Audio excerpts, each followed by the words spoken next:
पानी पिया के भगवले लवंग खिया के हटवले लवंग खिया के भगवले लवंग खिया के हटवले लवंग खिया के।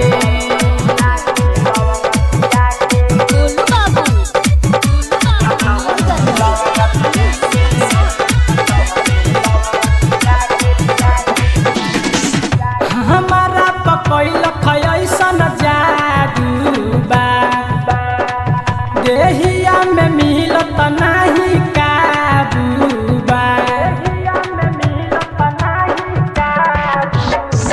हमारा पकैल खैसन जादूबा देहिया में मिलत नाही काबूबा। पाँच बेर सकल से हमन कराई के अरे गाँव के ओझा जीवन दिहले बोझा लोटा से पानी पिया के भगवले लवंग खिया के हटवले लवंग खिया के भगवले लवंग खिया के हटवले लवंग खिया के।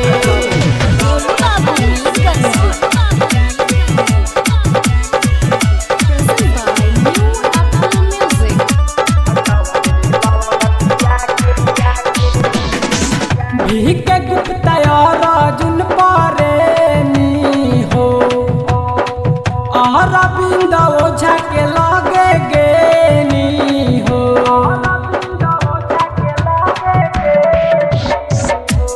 के गुप्ता और अर्जुन परेनी हो आलू का ओझा के लगे गेनी हो।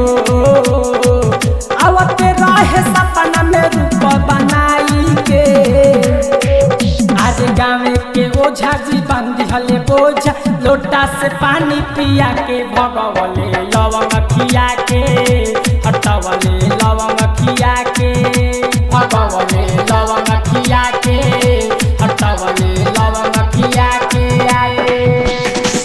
चढ़ते दशहरा सखी घरे हमारा आई के टुकुर टुकुर ताकत रहे नजरी गराई के हर कोई डॉक्टर से देखाई के अरे गाँव के ओझा जीवन दिहले बोझा लोटा से पानी पिया के भगवले लवंग खिया के हटवले लवंग खिया के भगवले लवंग खिया के हटवले लवंग खिया के।